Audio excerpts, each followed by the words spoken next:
उन दिनों निलयम में आने वाले प्रत्येक को बाबा से संभाषण करने का महाभाग्य प्राप्त होता।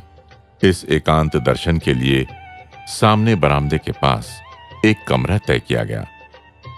बाबा के पास अपनी आशाओं को व्यक्त करने आए भक्त उस बरामदे की दाईं ओर बैठते। बाबा उन्हें अकेले ही अथवा उनके परिवार सहित अंदर बुलाकर उनकी शारीरिक मानसिक स्थिति बताते। भव रोग के वैद्य के समान अंतःकरण के अंधकार में छिपे प्रेरणा रूपी दीपक को बाहर निकालकर उससे प्रज्वलित कर देते। अपने प्रेम से ओतप्रोत कर उन्हें अन्य वस्तु अथवा अपना प्रसाद एवं मुख्यतः अपना संकल्पपूर्ण अनुग्रह प्रदान करते।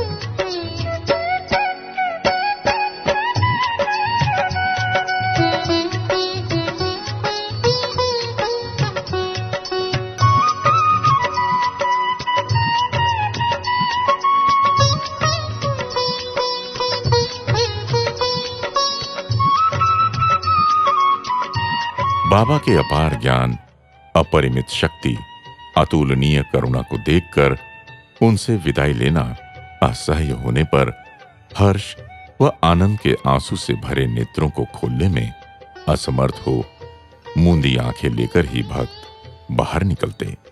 भीरू होकर अंदर जाते और धीर होकर बाहर आते। नास्तिक आस्तिक बन जाते।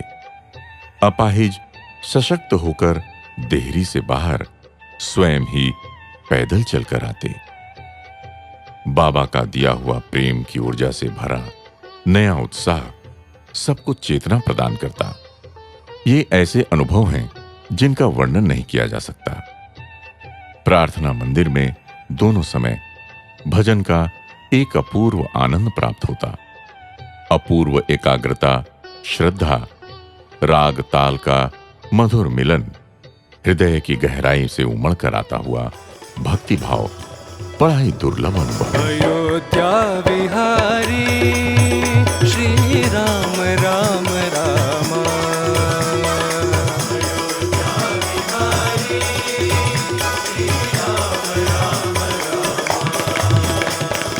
तब बाबा भक्तों के बीच बैठकर अनेक नामावलियों तथा गीतों को सिखाते।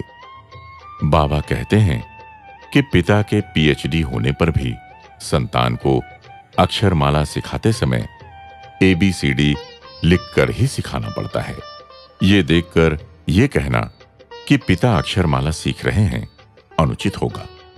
सत्यम ज्ञानम अनंतम ब्रह्म, सत्संगत्वे निसंगत्वम, निसंगत्वे निर्मोहत्वम इत्यादि शुद्ध तत्व बोधों से लेकर हरे राम राम राम हरे हरे आदि नाम संकीर्तनों तक सैकड़ों गीत तथा स्तोत्र वहां बाबा सिखाते।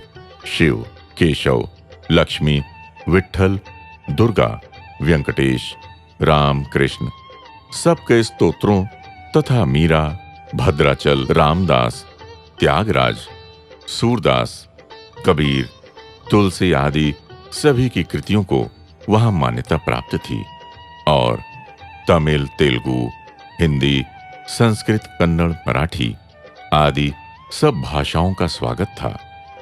बाबा आग्रह करते कि खुले मुख व कंठ से जोर से ताली बजाते हुए भजन गाओ। वे कहते कि निर्भय होकर भक्ति भाव से गाने से गाने वालों में ही नहीं वरन सुनने वालों में भी भक्ति अंकुरित होती है। वे कहते हैं जिस प्रकार वृक्ष पर समूह में बैठे पक्षीगण ऊंची आवाज से और ताली बजाने पर उड़ जाते हैं, उसी प्रकार मन के माया वृक्ष पर बैठी हुई आशा तृष्णा रूपी मलिनता फैलाने वाली चिड़ियां जोर जोर से ताल देकर भजन गाने से उड़ जाती हैं।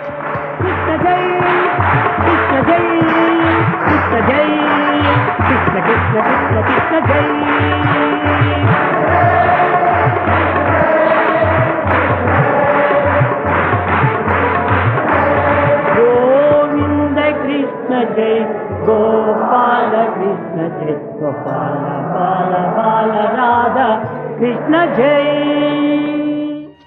बाबा ने स्वयं सैकड़ों गीतों एवं कीर्तनों की रचना कर भक्तों को सिखाया। अपना धर्म संदेश उन्होंने इन कीर्तनों में स्पष्ट किया है। ये भजन आलसी जनों को जगाते हैं, जागृत को आसन पर अवस्थित करते हैं, बैठे हुए को खड़े होने के लिए प्रेरित करते हैं, खड़े हुओं को आगे बढ़ाते हैं और आगे बढ़ते पथिकों का मार्गदर्शन करते हैं।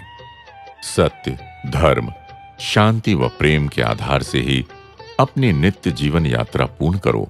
यत्न प्रयत्न तुम्हारे हाथ हैं। जय पराजय देवाधीन हैं। उन्हें देवता के हाथ में ही रहने दो। भक्ति से भागवत स्मरण में अपने अपने धर्मानुसार लगे रहो। यही बंधनों से मुक्ति का मार्ग है। भक्तों को अष्ट सिद्धि की क्या आवश्यकता? वे सब केवल भ्रम है, उनकी उपयोगिता कुछ नहीं। इस जीवन के अरण्य के घोर अंधेरे में केवल भगवान नाम ही प्रकाश रूप है। अपने अपने हृदय रूपी क्षेत्र में प्रेम रूपी बीज बो। तुम्हारा मन ही हल है, गुण ही बैल हैं। विवेक रूपी चाबुक हाथ में लो। बाबा कहते हैं कि प्रेम ही बीज है। भक्ति रूपी वर्षा का उपयोग करो। नाना प्रकार की भाव रूपी कलियों का सही पोषण या काट छांट हो तो ब्रह्मानंद रूपी फलों का भंडारण कर सकते हैं। वे कहते हैं, ईश्वर नाम रूपी राखी बांध लो। किसी भी आपत्ति में वो तुम्हारा हाथ नहीं छोड़ेगा। वही करुणा सागर है। अनेक ग्रंथों व महाकवियों की धार्मिक रचनाएं स्वयं बाबा व भक्तगण गाते। प्रशांति निलयम का प्रतिदिन का भजन सैकड़ों गांवों, हजारों घरों में उसी प्रकार प्रतिध्वनित होता। इन गीतों के नाद से चित्तवृत्ति परिशुद्ध होती और भाव पावन हो जाते। जहां जहां इन भजनों का गायन होता है, वहां बाबा की उपस्थिति अनुभव की जा सकती है। जय साईं राम।